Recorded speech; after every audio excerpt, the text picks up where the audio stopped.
Bienvenidos al informativo semanal de Magnífica Televisión dedicado a ofrecerles las noticias de la Iglesia. Hoy es domingo 28 de abril de 2013. Comenzamos con el sumario. Juan Pablo II podría ser canonizado en octubre. Ha sido aprobada una curación milagrosa atribuida a él. Ahora solo falta que los teólogos y los cardenales lo reconozcan como milagro y se fije la fecha. El cardenal Urosa, arzobispo de Caracas, ha pedido calma a gobierno y oposición tras el supuesto fraude ocurrido en las elecciones y ha ofrecido la Iglesia como mediadora del conflicto. El exceremoniero del Papa, Monseñor Piero Marini, ha declarado que está a favor de que a las uniones homosexuales se les concedan derechos civiles, pero que no se equiparen con el matrimonio. El proceso de canonización de Monseñor Óscar Romero, asesinado en El Salvador, podría quedar desbloqueado por el Papa Francisco, según informó Monseñor Vincenzo Paglia. Es posible acabar con el hambre en el mundo, en un mundo donde hay 870 millones de pobres. Eso es lo que opina la ONG católica Manos Unidas. Juan Pablo II podría estar a punto de dejar de ser beato para ser declarado santo. Una curación inexplicable atribuida a él ha sido aprobada por los médicos. Ahora solo falta que se pronuncien los teólogos y los cardenales. La canonización podría ser en octubre. Todo ha tenido lugar con un gran secreto, con la máxima discreción. En enero, el postulador de la causa, Monseñor Oder, presentó a la Congregación Vaticana para los Santos para un dictamen preliminar una presunta curación milagrosa. Como es sabido, tras la aprobación de un milagro para la proclamación como beato, el procedimiento canónico prevé el reconocimiento del segundo milagro. El dossier con los historiales clínicos y los testimonios del nuevo milagro ha sido presentado oficialmente al dicasterio, que lo ha incluido enseguida en agenda para su examen. Los pasados días ha sido discutido por una comisión de 7 médicos, presidida por el doctor Patricio Polisca, cardiólogo de Juan Pablo II, médico personal de Benedicto XVI y ahora del Papa Francisco. También la comisión médica ha dado su dictamen favorable. Se trata de la superación del primer obstáculo fundamental, dado que el presunto milagro tendrá que ser ahora aprobado por los teólogos y luego por los cardenales y obispos de la congregación, antes de ser sometido al Papa para el sí definitivo. Pero de todos modos, el de la comisión es el trámite que se considera más importante. Ni los teólogos ni los cardenales entran de hecho en las valoraciones clínicas concernientes al caso. Es evidente, por los pasos que ya han sido dados, la voluntad de la Congregación para las Causas de los Santos de proceder de manera veloz, como ya sucedió con la beatificación de Juan Pablo II, celebrada por su sucesor Benedicto XVI el 1 de mayo de 2011. Este carril preferente, que sigue estando abierto para Wojtyła, indica que también el Papa Francisco está a favor de la canonización del pontífice polaco. Todavía es prematuro hablar de fechas para la canonización, pero la rapidez con la cual está teniendo lugar el proceso del milagro deja todavía abierta la posibilidad de que se celebre el domingo 20 de octubre, aprovechando la fiesta litúrgica asignada al beato Wojtyła, fijada el 22 de octubre. La canonización convertirá a Juan Pablo II en el segundo papa proclamado santo en el último siglo, tras Pío X. Otros 2 papas beatificados pero no declarados santos son Pío IX y Juan XXIII. Otro pontífice que está viendo llegar su beatificación es Pablo VI. Ya ha sido presentado a la Congregación para las Causas de los Santos un milagro atribuido a su intercesión. Todavía se espera la indicación de un milagro para Pío XII. Se encuentra en fase avanzada el proceso del Papa Luciani. El arzobispo de Caracas, Monseñor Urosa, llamó a la calma y a la serenidad tras advertir que hay mucha gente exaltada tanto en el gobierno como en la oposición tras los pasados comicios del 14 de abril en Venezuela, en los que se sospecha que hubo fraude electoral. En una entrevista publicada por el diario caraqueño Últimas Noticias, el prelado advirtió que hay mucha gente exaltada en ambos sectores enfrentados e indicó que para que el país progrese es necesario que haya entendimiento, diálogo y unión entre los venezolanos. Y en esto el Gobierno tiene la mayor responsabilidad, agregó el purpurado al ser consultado sobre los incidentes violentos que se desataron en el país después de las movilizaciones registradas en rechazo a la proclamación de Maduro como ganador de los comicios. El cardenal recordó que la Conferencia Episcopal emitió una declaración en la que ofreció los buenos oficios de la Iglesia para procurar un diálogo entre las partes. Es necesario resolver esta crisis. Hay que bajar el tono, afirmó. Al menos 8 muertos y 61 heridos dejaron las protestas ocurridas después de las elecciones presidenciales, mientras Maduro ha llamado asesino a Capriles y ha dicho que tendrá que ir ante la justicia al considerarlo responsable de estas movilizaciones. Capriles, por su parte, se ha desligado de esos hechos, ha asegurado que el gobierno está detrás de ellos y ha subrayado que quien se aparte de la vía pacífica no tiene nada que ver con él. Es necesario reconocer las uniones de personas del mismo sexo. Hay muchas parejas que sufren por no ser reconocidos sus derechos civiles. Estas han sido las declaraciones de Monseñor Marini, maestro de ceremonias con Juan Pablo II y Benedicto XVI. Lo que no se puede reconocer es que esa pareja sea un matrimonio. Lo ha dicho el obispo Piero Marini, delegado para los congresos eucarísticos, en una entrevista concedida al margen del Cuarto Congreso Eucarístico Nacional en Costa Rica. Marini respondía a una pregunta sobre la laicidad del Estado. Marini, de 70 años, fue durante un largo periodo maestro de ceremonias de Juan Pablo II y acompañó también a Benedicto XVI al inicio de su pontificado. En la entrevista habla del nuevo pontífice. Se respira aire fresco, es una ventana abierta a la primavera y a la esperanza. Hasta este momento hemos respirado el mal olor de las aguas pantanosas, con miedo a todo y problemas como Batilix y la pederastia. Con Francisco se habla solo de cosas positivas. Con el nuevo Papa, ha añadido Monseñor Marini, se respira un aire diverso de libertad, una iglesia más cercana a los pobres y menos problemática. Las palabras de Monseñor Piero Marini evocan de alguna manera las pronunciadas hace 2 meses por el presidente del Pontificio Consejo para la Familia, el arzobispo Vicencio Paglia, que corroborando el no a la equiparación con el matrimonio y la adopción de hijos por parte de parejas homosexuales, hizo una apertura a la posibilidad del reconocimiento de algunos derechos. El Papa habría desbloqueado el proceso de beatificación del arzobispo de San Salvador, Óscar Arnulfo Romero, que fue asesinado por un francotirador el 24 de marzo de 1980 mientras oficiaba misa. El proceso fue abierto en 1994, según informó el presidente para el Consejo Pontificio de la Familia, Monseñor Vincenzo Paglia. Paglia hizo este anuncio en la ciudad de Molfetta, sur de Italia, durante los actos conmemorativos del 20º aniversario de la muerte del obispo Tonino Velo, presidente de la organización Pax Christi. Hoy, día de la muerte del obispo Tonino Velo, ha quedado desbloqueada la causa de beatificación de Monseñor Romero. Puedo decir de nuevo que estos 2 mártires nos ayudan a vivir, afirmó Paglia durante la misa que ofició el domingo en Molfetta. Paglia se entrevistó con el Papa Francisco el pasado sábado, encuentro en el que trataron de los 2 procesos de beatificación. Óscar Arnulfo Romero, que se caracterizó por defender a los más pobres, fue asesinado de un disparo en el pecho cuando oficiaba misa en la capilla de un hospital para enfermos de cáncer de San Salvador en marzo de 1980, cuando estaba a punto de estallar la guerra civil que se prolongó hasta 1992. Tras concluirse la parte diocesana salvadoreña en 1996, el proceso pasó al Vaticano. En los últimos años se encontraba en una etapa de estancamiento en la Congregación para la Causa de los Santos. Hay 870 millones de pobres en el mundo y la mayoría de ellos pasan hambre. Sin embargo, esta situación se puede revertir con las políticas adecuadas. Eso es lo que opina la ONG católica Manos Unidas. Manos Unidas ha presentado en Madrid el informe El desafío del hambre, un texto que pretende informar de la desnutrición crónica, según ha informado el coordinador del Departamento de Campañas de Manos Unidas, Marco Gordillo. El hambre en el mundo es un problema de accesibilidad y no de producción.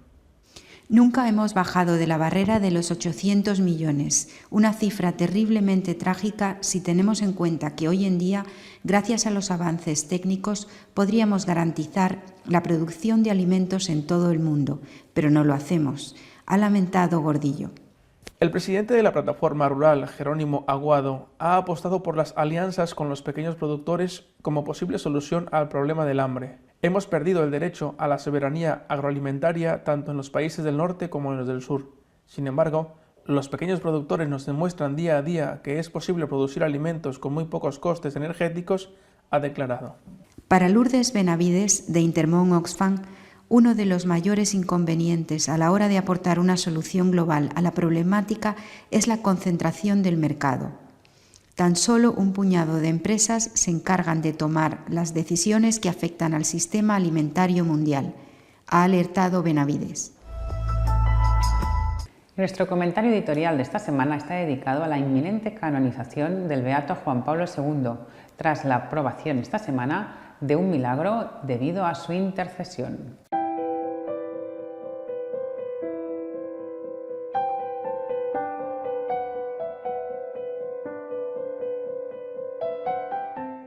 El equipo de médicos que asesora al Vaticano, a la Congregación para la Causa de los Santos, para determinar si una curación ha sido o no explicable según el conocimiento actual de la ciencia médica, acaba de determinar que el segundo de los milagros que se imputan a Juan Pablo II ha sido, al menos se puede decir por parte de la medicina, una curación inexplicable, una curación que no tiene una explicación científica. Naturalmente, los médicos no son quien para decir que eso es un milagro. Eso lo dirá a continuación la comisión formada por los teólogos y después la comisión formada por los cardenales, presidida por el Santo Padre. Pero de momento ya se ha dado un paso extraordinario. Podemos afirmar, aunque repito, falta el dictamen definitivo de la comisión de los teólogos y de los cardenales, podemos afirmar que hay un segundo milagro atribuible a la intercesión de Juan Pablo II.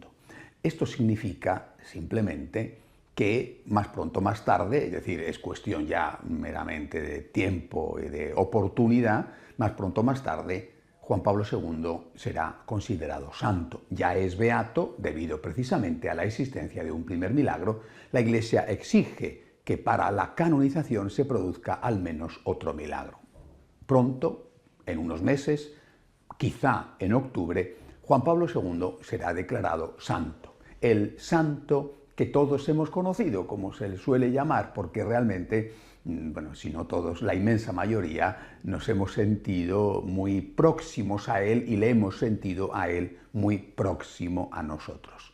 La canonización de Juan Pablo II, cuando sea definitivo el hecho, porque lo pronuncia así oficialmente el Santo Padre, la canonización de Juan Pablo II ocurre en un momento muy oportuno. Lo más importante, por supuesto, es la canonización en sí. Juan Pablo II, el santo que todos hemos conocido, lo vamos a ver definitivamente en los altares. Ya está como beato, lo veremos después como santo. Pero es que además este momento es extraordinariamente importante para que se produzca este hecho, lo cual no tiene que arrojar ninguna sombra de duda sobre la autenticidad del milagro, puesto que con eso el Vaticano no juega.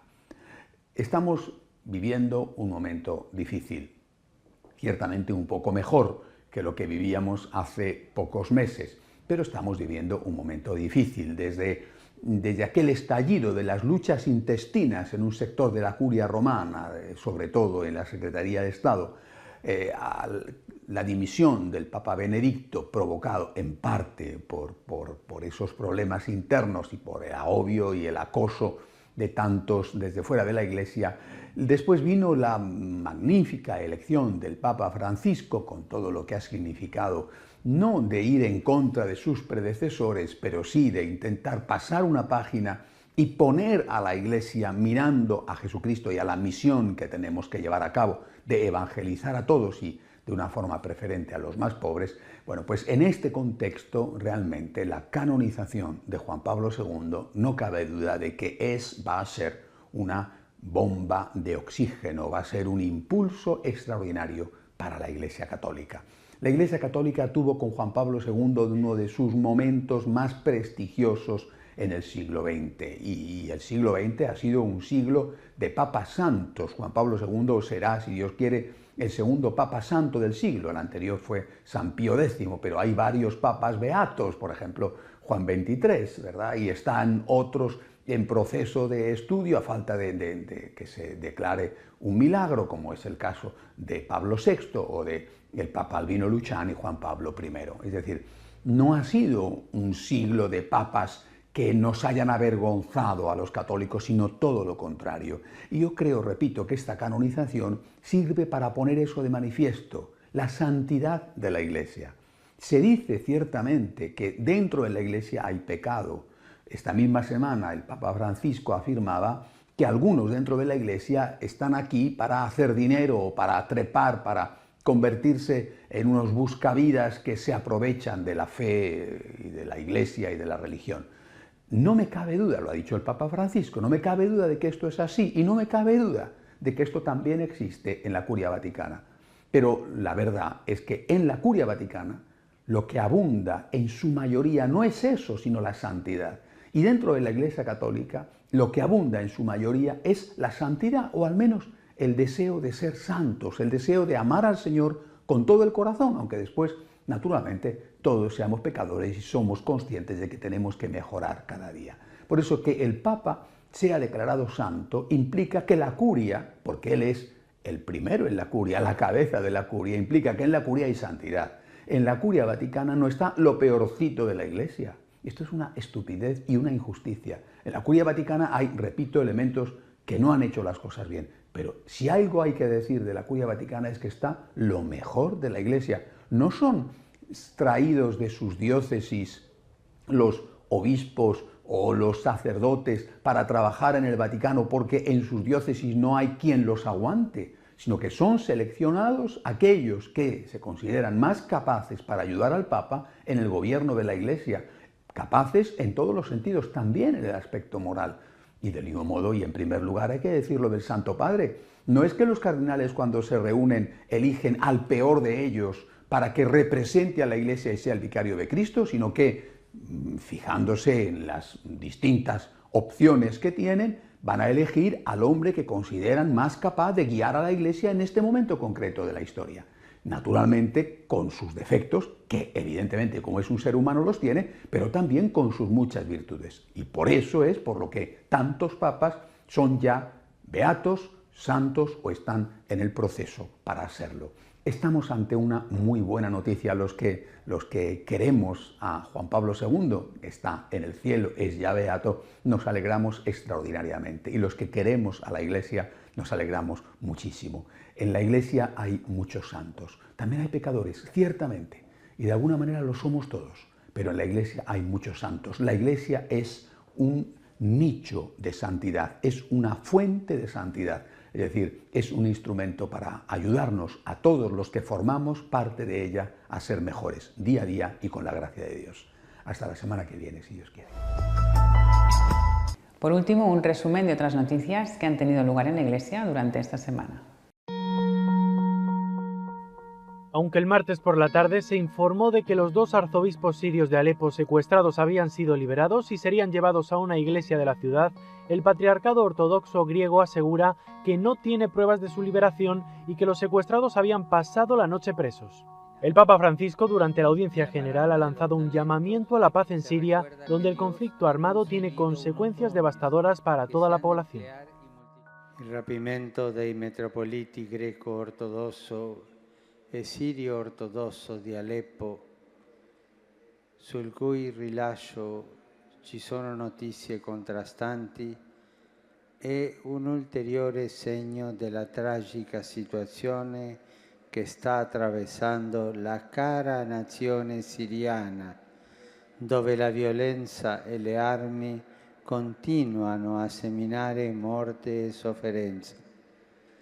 Mentre ricordo nella preghiera i 2 vescovi affinché ritornino presto alle loro comunità, chiedo a Dio illuminare i cuori, rinnovo il presente invito che ho rivolto nel giorno della Pasqua affinché cessi lo spargimento di sangue, si presti la necessaria assistenza umanitaria alla popolazione e si trovi quanto prima una soluzione politica alla crisi. El Patriarcado Ortodoxo griego y el Patriarcado Sirio Ortodoxo esperan poder confirmar la liberación del metropolita sirio-ortodoxo de Alepo, Yohanna Ibrahim, y el metropolita greco-ortodoxo Boulos Yazigi. La Organización Católica de Ayuda a Oriente Medio, la Fe Dogen, la anunció, pero todavía no ha sido confirmada.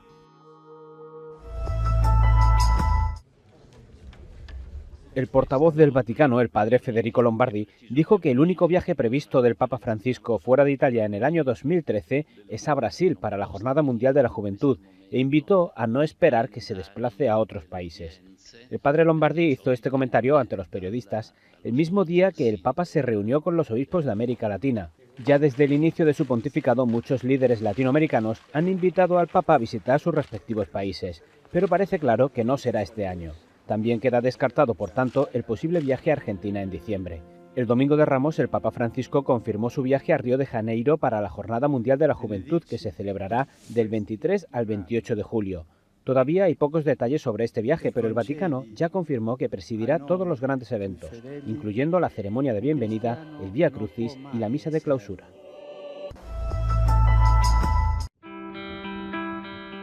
Los obispos que presiden la Conferencia Episcopal de América Latina se reunieron brevemente con el Papa, quien hasta hace poco también formaba parte de este consejo. Más de la mitad de los católicos del mundo se encuentran en América Latina, por eso la colaboración entre los distintos países y conferencias episcopales es decisiva.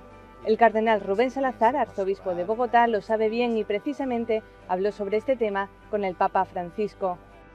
Una alegría muy grande poder hablar sobre América Latina, sobre lo que está en nuestro corazón, especialmente sobre la implementación de ese nuevo espíritu de evangelizar que significa Aparecida, el documento que nos ha permitido a todas las iglesias en América Latina de ponernos en una tónica misionera, de una tónica de ir a los demás para llevar con el testimonio de nuestro amor el Evangelio de nuestro Señor Jesucristo.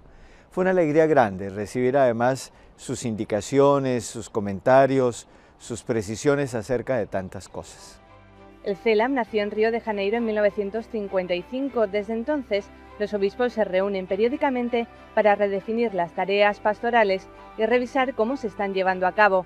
Su presidente actual es el arzobispo de Tlalnepantla, en México, Monseñor Carlos Aguiar Retes.